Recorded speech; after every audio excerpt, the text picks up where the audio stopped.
10절 11절 말씀 보겠습니다. 다 같이 한번 인사합니다. 옆 사람과 주 앞뒤 사랑에 사실 때 점심 맛있게 드셨습니까?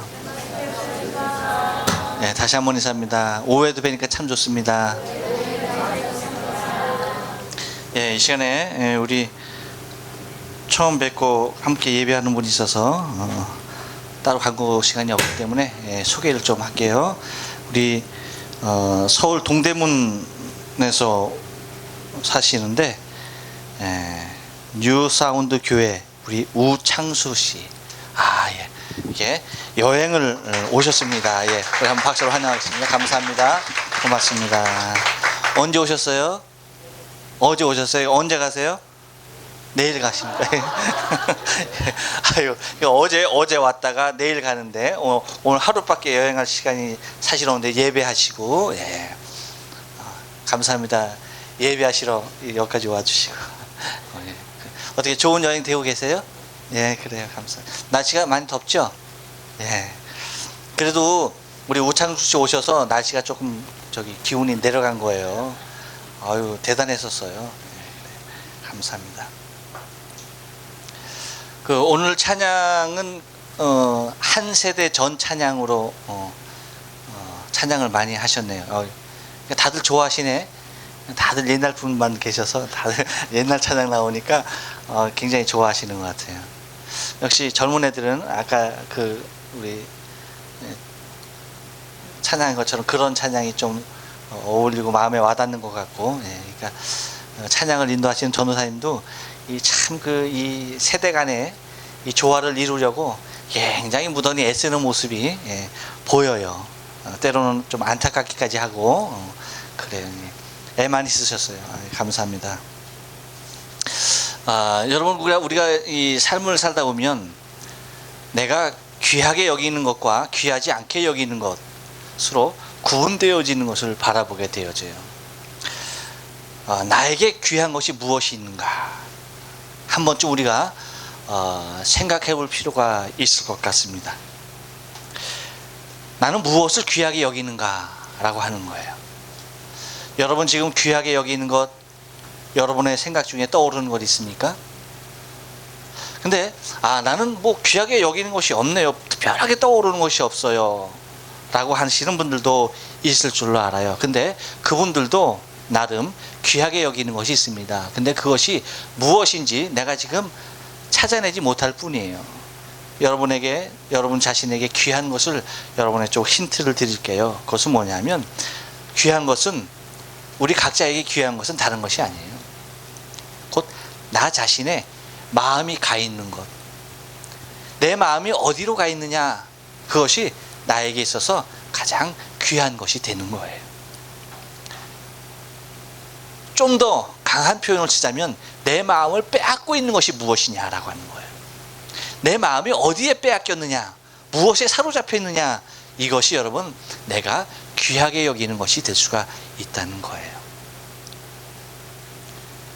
많은 사람들이 자신의 귀한 것, 내 하루 24시간의 생활 중에 그것을 얼마만큼 생각하느냐, 그것은 내가 거기에 얼마만큼 마음과 심혈을 기울이고 있느냐 라고 얘기해도 과언이 아니에요. 한솔이는 24시간 중에 가장 많은 것을 생각하는 게 뭐야?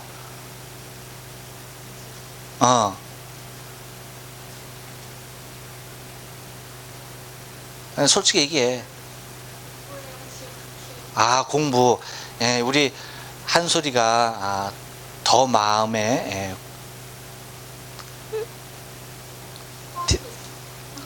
대학원을 진학하기 위해서 지금 열심히 공부를 하고 있다고 합니다. 나한테 혼나게 될 줄 알았어요. 나는 계속 엄마가 오늘 수술하러 가셔서 어떻게 잘 하고 오셔야 될 것 같아요. 엄마 얘기가 나올 줄 알았거든. 근데 안 나와요. 그러니까 새끼들을 기대하면서 키울 필요가 없어. 그냥 막 키워야지. 절대 내가 넌 이놈이 아니지, 내가 이년한테 호조받겠다, 그거 생각하면 절대 안 돼.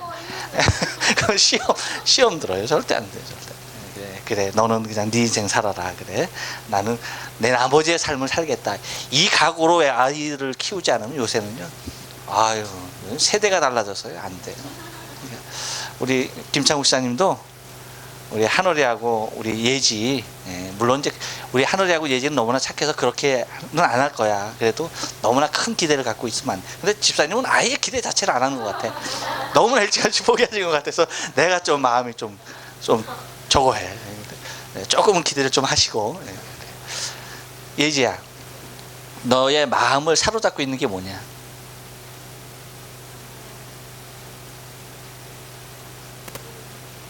아무 생각 없이 살고 있구나. 그래.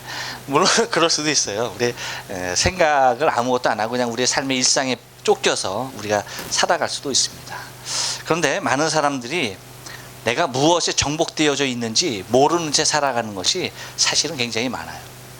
근데 그것을 굉장히 갈구하고 있어요.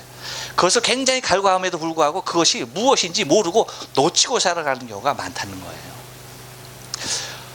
우리는 이제 요나서를 계속 봤죠. 이제 요나서 맨 마지막 부분을 보는데 우리는 요나서 맨 마지막을 통해서 그것을 발견하게 돼요. 요나에게 있어서 가장 소중했던 것이 무엇이냐, 요나가 가장 귀하게 여겼던 것이 무엇이냐라고 하는 거예요. 근데 여러분 우리가 요나서를 보면서 요나를 굉장히 욕했어요. 그렇죠? 아유 뭐 이런 선지자가 다 있냐 할 정도로 우리가 아주 신랄하게 요나에 대해서 가차 없이 채찍을 들기도 했는데, 근데 여러분 이 요나의 모습은 요나 한 사람의 모습이 아니에요. 21세기를 살아가는 우리들의 진정한 모습을 요나가 혼자, 아까 점심 먹다가 어떻게 고스톱 얘기가 나오는데 독박 쓰고 있는 것과 똑같아요. 혼자 그냥 뒤집어 쓰고 있는 거예요. 혼자. 21세기 살아가는 현대인들의 신앙인들의 모습이 요나의 모습과 똑같아요.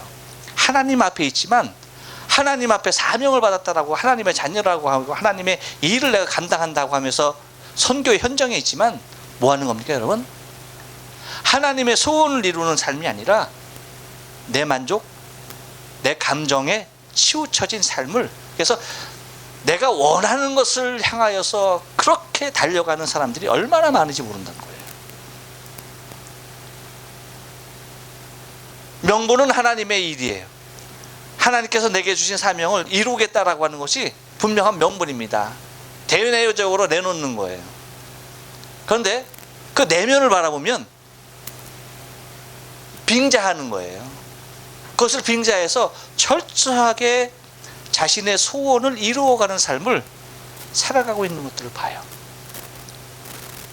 얼마나 많은 부분에서 이러한 것들이 발견되는지 몰라요. 그래서 여러분 21세기에 들어서 하나님의 교회가 세상 사람들로부터 지탄의 대상이 되는 이유도 바로 여기에 있어요. 그런 사람들로 모여 있거든요. 구성원이 그렇게 돼버렸어요. 하나님의 이름을 거론하는 성직자랄지라도 그것이 뭐예요? 하나님의 말로는 하나님의 영광이요 하나님의 일이지만 뭐예요? 다 자신의 유익이고 자신의 감정을 이루는 일에 열심이었던 것을 봐요. 왜 저렇게 열심이었는가 봤더니 자신의 성을 쌓는 것이 다였다는 거예요. 그런 것들이 많아요. 왜 여러분 성직자뿐이겠습니까? 아니에요.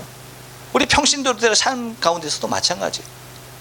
하나님의 일을 이루겠다라고 하지만, 하나님의 일을 위해서 내가 부름받았다라고 하지만 그 일들이 가만히 보면 내 안에서 나 자신의 만족과 내 소원을 이루기에 그 끝에 있는 그 모습들을 발견하게 되어져요. 그래서 우리는 이 요나의 모습을 보면서 정말 내 마음이 어디를 향하고 있는지 우리를 다시 한번 바라보며 우리를 직시하고 우리의 마음이 온전하게 돌아서는 그러한 터닝 포인트로 삼지 않으면 안 되겠다라고 하는 것입니다. 그래서 주님이 우리에게 말씀해 주신 것을 우리가 가만히 보면 너의 마음이 어디 있느냐라고 할 때에 사람들이 뭐예요? 네가 지금 사랑하고 있는 그것. 마태복음 6장 21절에서 보니까 내 보물이 있는 그곳에 내 마음이 있다.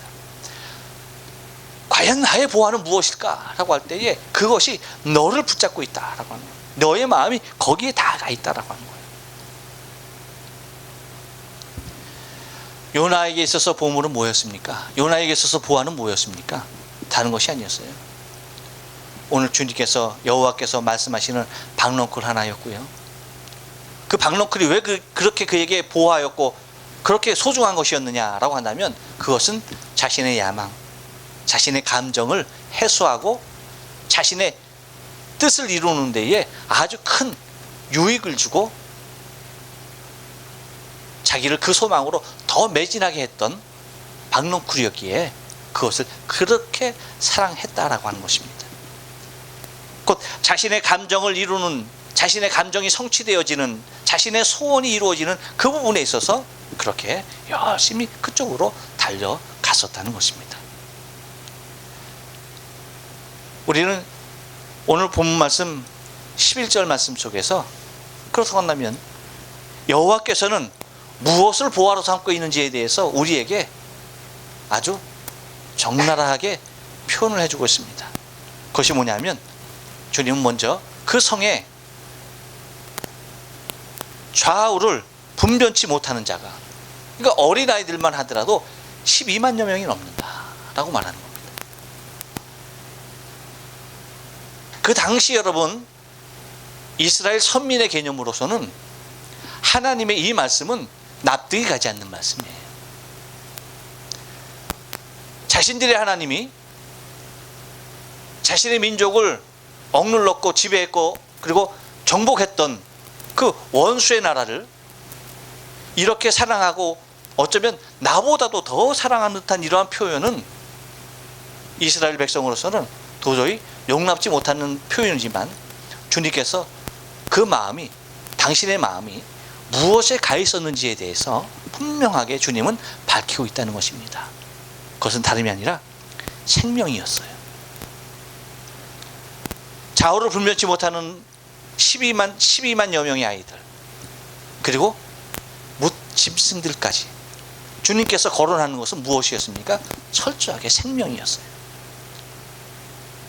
주님의 온통 관심을 두고 있는 것은 주님을 사로잡고 있는, 여호와를 사로잡고 있었던 것은, 여호와의 보화는 당신의 모양과 형상으로 지음받은 생명이었어요.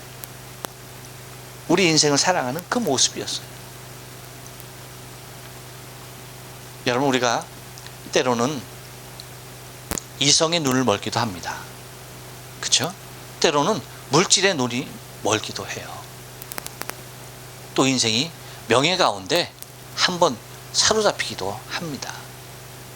나 자신의 부귀와 영화, 이것을 위해서 심취하여 달려가기도 합니다. 하지만 그것이 우리의 궁극적인 목적지는 아니어야 된다는 것이죠. 한때 내가 관심을 빼앗길 수는 있어요. 내 마음을 사로잡힐 수 있는 아주 중요한 요소들일 수 있습니다. 그런데 그것에 내 마음이 영원히 묻혀서는 안 된다는 거예요.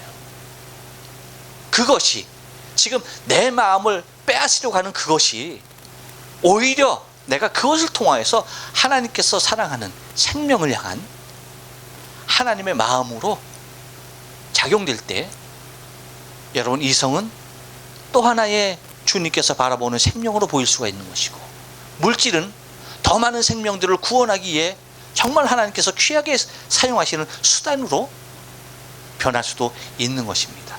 그리고 명예라는 것은 그 더 많은 사람들을 주 앞으로 이끌 수 있는 영향력으로 변할 수도 있는 거예요. 그러면 여러분, 우리가 우리의 마음이 여호와의 마음을 닮아서 우리가 정말로 사랑하고 마음 두고 살아가야 할 것은 다른 것이 아니라 생명이라는 사실을 잊지 말아야 돼요. 하나의 생명, 그 생명을 위해서 주님은 이 땅에 오셨던 겁니다. 아무도 관심을 갖지 않은 그 생명, 모든 사람들이 자신의 영화를 위해서 달려가고 있는 이 땅의 그 무수한 사람들, 하지만 주님은 그 가운데 단 한 생명을 위해서 육신의 몸을 입으셔야만 했던 겁니다. 우리 또한 여러분, 마지막으로 요나서를 우리가 덮으면서 바라봐야 할 것은, 내가 정말로 귀히 여기는 것이 무엇인가? 무엇이 귀하여서 무엇을 내가 쫓고 있는가? 여호와께서 요나를 부르셨던 가장 큰 이유도 바로 이와 같은 생명들이 멸망당하는 것을 여호와께서 원치 않으셨다는 사실을 기억해야 합니다. 이 땅에도 여러분 1억, 많게 보면 3천만이라고 하는 수없이 많은 영혼들이 있어요.